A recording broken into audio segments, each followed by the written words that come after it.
I want to play what happened on Saturday in Pickens, South Carolina. Lindsey Graham, who was one of Donald Trump's most ardent supporters, invited the former president, the candidate, to his home state, and he was booed. Listen to this. Graham was booed. Thank you. Thank you. I come to like President Trump, and he likes himself, and we got that in common. We love Senator Graham. We're gonna love him. We're gonna love him. I know, it's half and half, but when I need some of those liberal votes, he's always there to help me get them, okay? I'm not sure that was the most helpful thing for Trump to say, but as you comment on this and bring in your reporting, I just want to show, this is Pickens County, South Carolina. Trump got 74.5% of the vote in 2020. Lindsey Graham was right there with them. I mean, just about the same.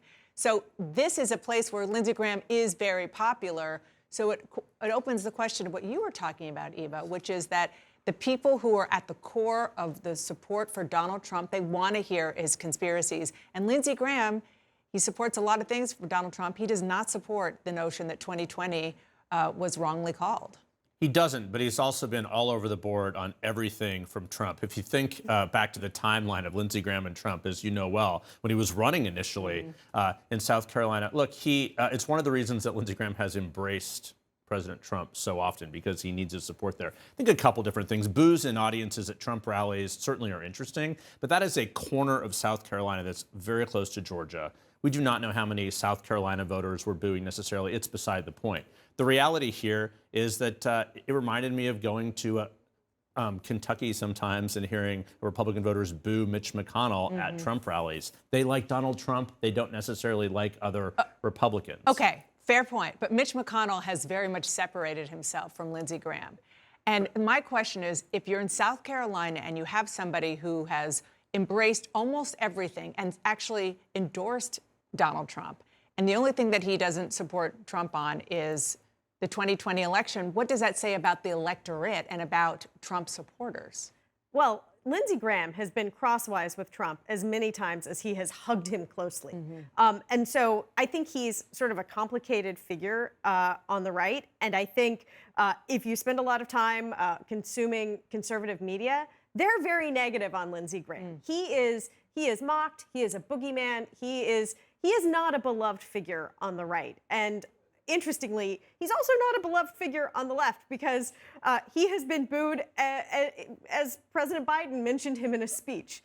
He's sort of this universal figure who, for whatever reason,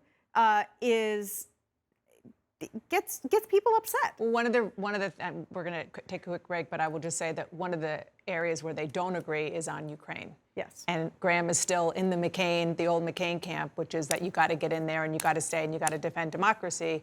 And Trump is now saying, no, America first. He's a hawk. That used to be a thing in the Republican Party. Yeah, that used to be a thing. New details on the lengths Donald Trump went to pressure state officials to overturn the 2020 election. Remember this? Then Arizona Governor Doug Ducey turning down a call with a Hail to the Chief ringtone as he certified his state's election results. He later confirmed that he did speak to Trump around that time in late 2020. CNN is now learning more about exactly what Trump wanted to talk to Ducey about. CNN's Kristen Holmes joins me now with her reporting. Kristen, what are you hearing? Yeah, so we did know, as you said, about this phone call, but it was never really clear what exactly the two men talked about. Ducey really kept quiet about it. Now, we are learning from sources close to the situation who are familiar with his private conversations that behind closed doors, the former governor of Arizona said that Trump was trying to pressure him into finding some sort of voter fraud to help overturn the results of the 2020 election in Arizona. As you'll remember, he lost by about 11,000 votes in that state and was remarkably surprised by those results. Now we also learned that Pence made several calls to then Governor Ducey, talking to him about the election results, although sources tell us that he was not actually pressuring Ducey. He was asking him to see if there was any voter fraud, tell him that he needed to report it appropriately if so. Pence was asked about that this weekend. Here's what he said. I did check in with not only Governor Ducey, but other governors in states that were going through the legal process of reviewing their election results, but there was no pressure involved. I passed along that information to the president, and it was no more, no less than that. Were you being pressured by Mr. Trump to get those, to influence Doug Ducey? And did you talk about this with the special counsel? No, I don't remember any pressure. So the other thing to point out here, we obviously have already known about this now infamous call with Brad Raffensperger, the Secretary of State in Georgia, that has been the subject of the special counsel's investigation. We have learned that this call with Ducey was not recorded, as that Raffensperger one was. Also, the special counsel has not reached out to Ducey about this interaction. But I do want to read you a statement from his press secretary. This is what he said. The governor stands by his action to certify the election and considers the issue to be in the rearview mirror. It's time to move on. Well, this is significant for a number of reasons, Dana. One is that Donald Trump is running for president again. And one of his core tenets of his campaign is that the 2020 election was rigged. So while it might be in the rearview mirror for Doug Ducey, who is now no longer the governor, it's not really in the rearview mirror for the rest of the American people when it comes to hearing this argument, hearing this pushing time and time again from the former president.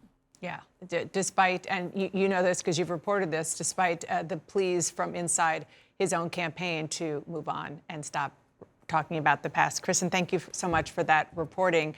My panel is back now. And Tamara, this extra data point about Arizona, how is that going to play? Is it just part of a cake that's baked politically? Yeah, I don't know how it plays in terms of an investigation, but in terms of that cake, yeah, it's pretty well baked. People know that the former president was calling around all over the place, searching for some way to win an election that he lost.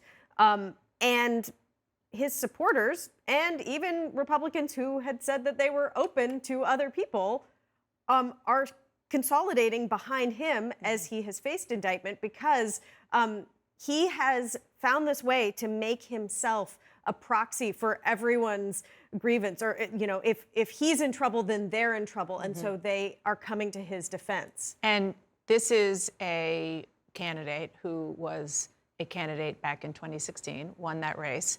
But while he was campaigning, our K-File has unearthed something that he said November 5th, 2016. At the time, he was referring to Hillary Clinton. We could very well have a sitting president under felony indictment and ultimately a criminal trial.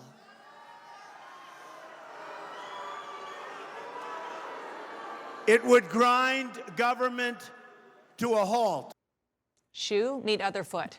Well, this is a former president that has long been contradictory, and sometimes he even jokes openly about his own contradictions.